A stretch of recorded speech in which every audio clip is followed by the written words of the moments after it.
अस्सलाम वालेकुम नाज़रीन, वर्ल्ड कप गेम उठा दो मैं आपको खुशामदीद कहती हूँ। मैं हूँ आपकी होस्ट आयशा जुल्फ़िकार। नाज़रीन, आईसीसी वर्ल्ड कप का 34वां मैच इस वक्त जारी है और नेदरलैंड्स ने टॉस जीतकर पहले बैटिंग का फैसला किया था। नेदरलैंड्स की पूरी टीम 179 रन पर ढेर हो चुकी है और अफगानिस्तान को अब जीत के लिए 180 रन का हदफ दरकार है। इस वक्त अफगानिस्तान की बैटिंग जारी है, खिलाड़ी भी आउट हो चुका है।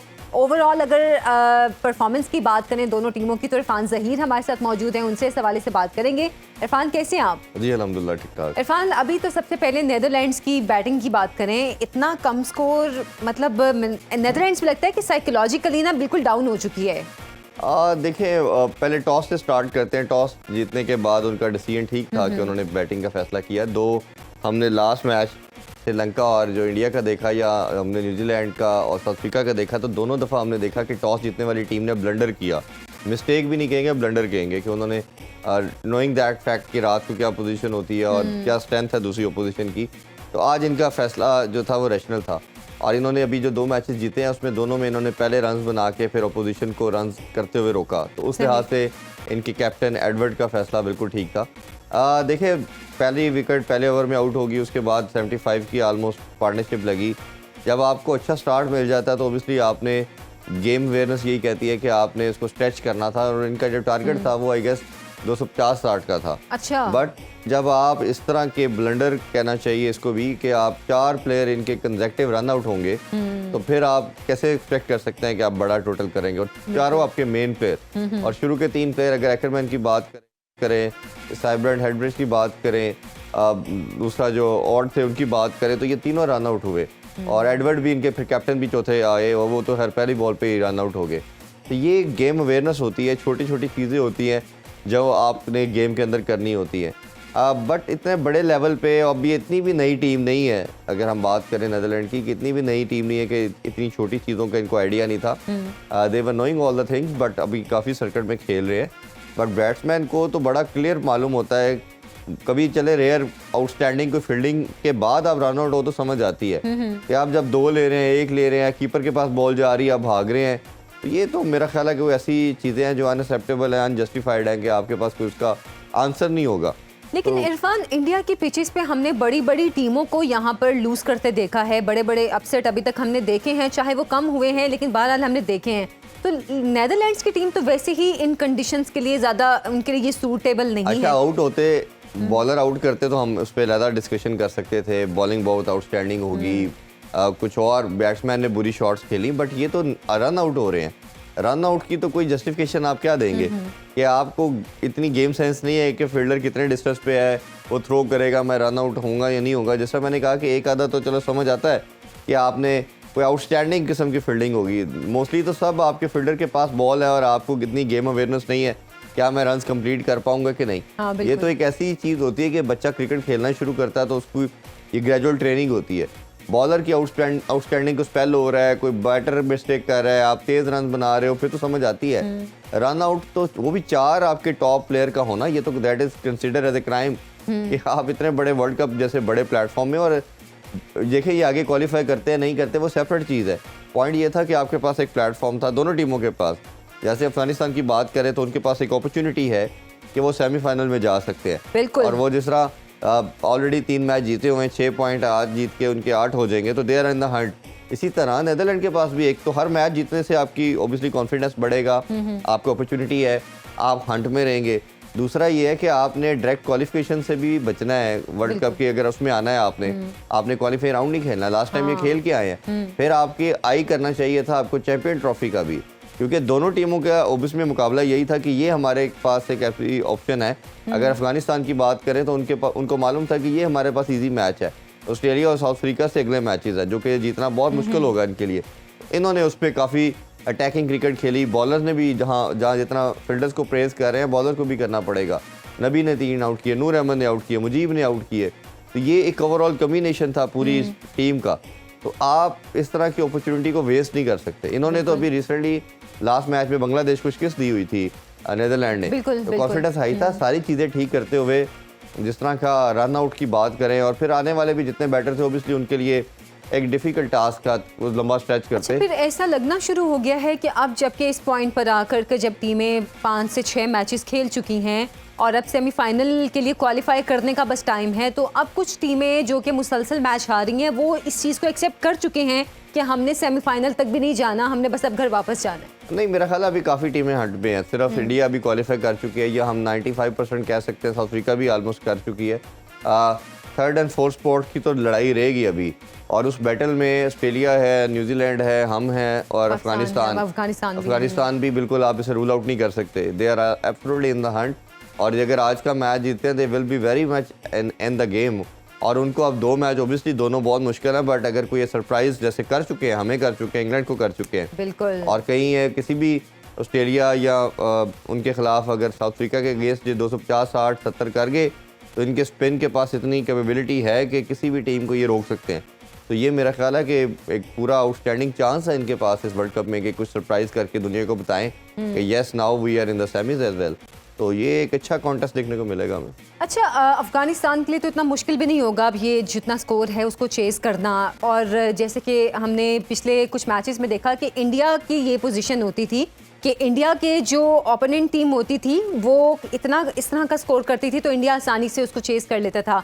अफगानिस्तान के बैटर्स भी अब काफ़ी स्ट्रॉन्ग दिन ब दिन होते जा रहे हैं, तो मेरा ख्याल इतना बड़ा चेस तो नहीं है उनके लिए। देखिए, ये तो इन्होंने हमारे अगेंस्ट जब 283 चेस किया और फिर इसी तरह इन्होंने श्रीलंका के अगेंस्ट चेस किया 230 के करीब, तो इनका कॉन्फिडेंस तो बहुत हाई है। और जिस तरह मैं हमेशा बात कर रहा हूँ कि इनकी सक्सेस की जो रीज़न है, बॉलर तो इनके पहले भी अच्छा परफॉर्म करते थे। हाँ, बैटर्स ने एक चीज़ अडॉप्ट की है कि ये कंट्रोल्ड एग्रेशन के साथ आए हैं। पहले ये इनका एक वन डायमेंशनल किस्म का बैटिंग मेथड था, आते थे ऑल अटैक की तरफ जाते थे, और अगर हम वेस्ट इंडीज से इनको रिलेट करें तो सम हाउ ये सेम क्रिकेट खेलते थे। सिमिलर उनकी तरह आना, अटैक करना, छक्का चौका लगाया, अदरवाइज ये सिंगल डबल नहीं लेते थे। अब जो इन्होंने गेम के अंदर जो गेम अवेयरनेस कह लें, गेम सेंस कह लें, इनके बैटर्स ने किए कि कंट्रोल एग्रेशन के साथ आते हैं, बाउंड्री जब लूज बॉल मिलती है लगाते हैं, अदरवाइज ये सिंगल डबल भी लेते हैं। उससे एक इन पे प्रेशर बिल्ड नहीं होता, और जो रन रेट का एक प्रेशर आपके ऊपर आता है और वो सारी चीज़ें बैटर इनके अब तो दुनिया में काफ़ी खेलते भी हैं, लीग भी खेलते हैं, बट ये जो इन्होंने गेम सेंस डेवलप की है बड़ी टीमों की तरह कि हमने हर बॉल पे शॉट नहीं मारनी और सिर्फ छक्के चौके पे रिलाई नहीं करना, बाउंड्री के अलावा हमने सिंगल डबल पे भी हमने रिलाई करना और मनूवर करना और इनिंग्स बिल्ड करना है, पार्टनरशिप बिल्ड करनी है। जब ये चीज़ इन्होंने अडॉप्ट की अपनी क्रिकेट के अंदर, तो हम देख रहे हैं कि ये इसे सरप्राइज़ तो नहीं कहना चाहिए, मैं तो अब सरप्राइज़ नहीं कहता, जिस तरह इन्होंने हमें इंग्लैंड को हराया, श्रीलंका को हराया, तीनों अच्छी टीमें थी, तो अब ऑब्वियसली इनका कॉन्फिडेंस भी बड़ा हाई है। ये भी कहीं ना कहीं सोच रहे होंगे कि हमने इतनी बड़ी टीमों को हरा दिया, हम बांग्लादेश से क्यों हार गए। बिल्कुल, तो बांग्लादेश ने इनको एक ही मैच जीता, वो इनसे जीता था। तो बट थोड़ा सा कंसिस्टेंट होने की ज़रूरत है, बट डेफिनेटली ये इस दफ़ा इस वर्ल्ड कप में बता रहे हैं कि they are better than other teams. ये श्रीलंका से बेहतर नजर आ रहे हैं, बांग्लादेश से बेहतर नजर आ रहे हैं, नीदरलैंड से बेहतर नजर आ रहे हैं। श्रीलंका की आप बात करें तो उस मैच का भी जिक्र मैं करना चाह रही थी। श्रीलंका इंडिया का मैच ऐसा लगा जैसे इंडिया को प्लेट में रख के मैच पेश कर दिया गया। नहीं, वो प्लेट भी नहीं रखी, वो पहले चले गए वो एक ही वाले में ही चला गया, ऐसे चला गया। देखिए, बड़ा सैड और अनफॉर्चुनेट है श्रीलंका क्रिकेट के लिए। अगर हम पिछला मैच जो एशिया कप का फाइनल था उसमें ऑल आउट ये पहले खेलते हुए 50 रन पे हो गए, और कल इन्होंने पहले रन बहुत ज़्यादा करवा दिए इनके बॉलर्स ने। सवाए माधुशंका के जो इस टाइम वर्ल्ड कप के हाईएस्ट विकेट टेकर भी हैं 18 विकेट्स के साथ, उनके अलावा किसी बॉलर के कोई शेप नहीं नजर आई, और सब ने बहुत रन कंसीड किए और 357 करवा दिया। फिर जब बैटिंग की बारी आई तो हमें लगा था कि चले जीतना तो नामुमकिन ही समहाउ लग रहा है, लेकिन कोई एटलीस्ट फाइट नजर आएगी। जैसे हमें साउथ अफ्रीका के अगेंस्ट इनका जो पहला मैच था तो 428 करवा दिया, बट बैटिंग ने फाइट की, 300 प्लस किया, तो हमें लगा कि शायद कोई ना कोई 2-4 बैटर इसको इनिंग्स को लेकर करेंगे, उनके इंडियन बॉलर पे अटैक करेंगे, बट वो जिस तरह की पुअर परफॉर्मेंस उनके तमाम बैटर्स की तरफ से नज़र आई, फिर इंडियन बॉलर्स को भी उधर क्रेडिट बहुत देना पड़ेगा। मुझे तो जब से मैं अपनी लाइफ में इंडियन क्रिकेट देख रहा हूँ, पहली दफ़ा इंडियन बॉलिंग मुझे इतनी स्ट्रॉन्ग नज़र आई है। बैटिंग तो हम हमेशा देखते हैं कि स्ट्रॉन्ग होती है, खासतौर पर उनके जो ट्रायो अब बन के आया है बुमराह का, सिराज का और मोहम्मद शामी का, दैट इज़ आउटस्टैंडिंग। और जिस तरह का वो खूबसूरत सीम और स्विंग कर रहे हैं, और उन्होंने मेरा ख्याल है 10-15 ओवर में मैच ही खत्म कर दिया था, तो ये एक बड़ी ज़बरदस्त चीज़ है। अच्छा इरफान, हम वर्ल्ड कप के हवाले से तो बात करें, कुछ हमारे भी जो क्रिकेट बोर्ड में तब्दीलियां होनी है उस हवाले से भी थोड़ा सा जिक्र कर लेते हैं। ज़का अशरफ साहब का गालिबन आज आखिरी दिन है और वो कोशिश तो पूरी करें कि अदालत उनको एक्सटेंशन मिल जाए, लेकिन लगता है आपको कि उनको एक्सटेंशन मिलेगी? हालांकि नजम सेठी साहब का भी नाम बीच में, और भी बहुत से लोग इस दौड़ में शामिल हैं। ज़राए के मुताबिक तो ये है कि कोशिश पूरी कर रहे हैं, पैटर्न चीफ की तरफ भी बात कर रहे हैं कि वो उन पर ट्रस्ट रखें और उनको करें।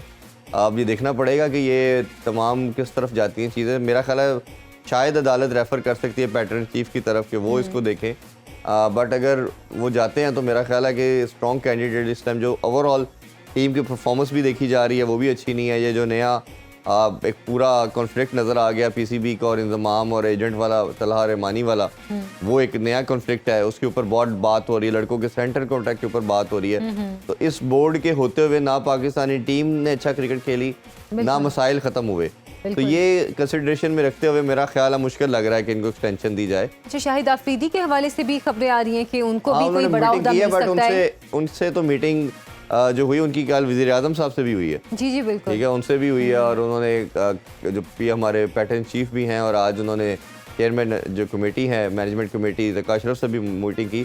तो ज़राए तो अभी यही बता रहे हैं जो पीसीबी की रिलीज़ भी है कि क्रिकेट की बेटरमेंट के लिए मीटिंग हुई है और उन्होंने ऑफ़र किया कि अगर आप किसी रोल में आना चाहते हैं पीसीबी में तो हम इस पर बात कर सकते हैं, बट अभी यही कहा जा रहा है कि उन्होंने रिफ्यूज़ किया कि अभी वो फ़िलहाल किसी भी रोल पे नहीं आना चाह रहे। वो भी शायद यही समझते होंगे कि इनके अपना नहीं पता ये मुझे जॉब क्या देंगे और कल को अगर ये कल इनका लास्ट डे हुआ तो फिर मैं किससे जॉब के लिए बात करूंगा, तो मेरा नहीं ख्याल। और ये जो हम आयशा हमेशा बात करते रहे, हमने एशिया कप में भी बात की, अभी वर्ल्ड कप में भी कर रहे हैं, एटलीस्ट 3 इयर्स तो चेयरमैन को देने चाहिए। बिल्कुल देने इनको भी यही चाहिए था, नजम सेठी साहब को भी यही चाहिए था कि ये इलेक्शन करवाते और इलेक्शन के थ्रू जो पैटर्न चीफ नाम नॉमिनेट करता उसकी तरफ जाते। वो भी उनको भी एक्सटेंशन एक दफ़ा मिली, उन्होंने भी अपने में इलेक्शन नहीं करवाए और प्रॉपर नहीं आया। फिर दूसरा ये है कि स्टेबिलिटी जहाँ गवर्नमेंट लेवल पे नहीं होती तो फिर क्रिकेट बोर्ड में भी नहीं होती, क्योंकि पैटर्न चीफ जब आपका चेंज होता जाएगा वो 1-2 मंथ के लिए होता है। अभी भी लेट्स सपोज जो भी आता है ये इनको एक्सटेंशन मिलती है या नजम सेठी साहब दोबारा आ जाते हैं तो आप देखेंगे ये भी 2-3 मंथ तक ही रहेंगे।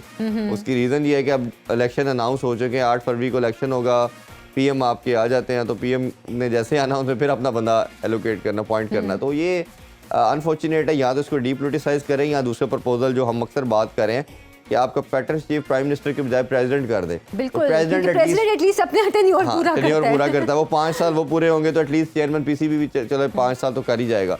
उससे स्टेबिलिटी रहेगी। ठीक और गलत तो बात की बात है, इधर तो हम यही नहीं जस्टिफाई कर पाते, कहीं हम उसको अकाउंटेबल ही कर नहीं पाते कि इसने ठीक किया था या नहीं। वो कहता जी मैंने 4 महीने काम किया था, मैंने 3 महीने किया था, मैंने साल किया था। तो इस तरह अदारे बनते नहीं है, अदारे कमज़ोर होते हैं। तो आपने मेरा ख्याल है इस पर कोई हमें स्ट्रॉन्ग लेजिस्लेशन चाहिए, क्योंकि एक हमारे पास स्पोर्ट अनफॉर्चुनेटली रह गई है।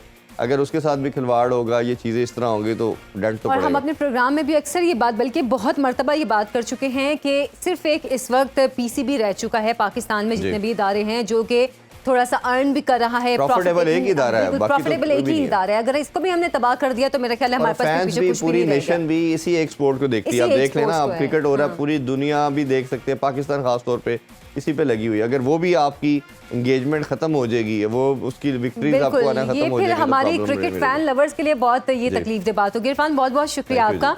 और प्रोग्राम का वक्त भी खत्म हो गया है, साथ ही साथ रात 11 बजे क्रिकेट मस्तियां देखना मत भूलिएगा। मुझे इजाजत दें, अल्लाह हाफिज।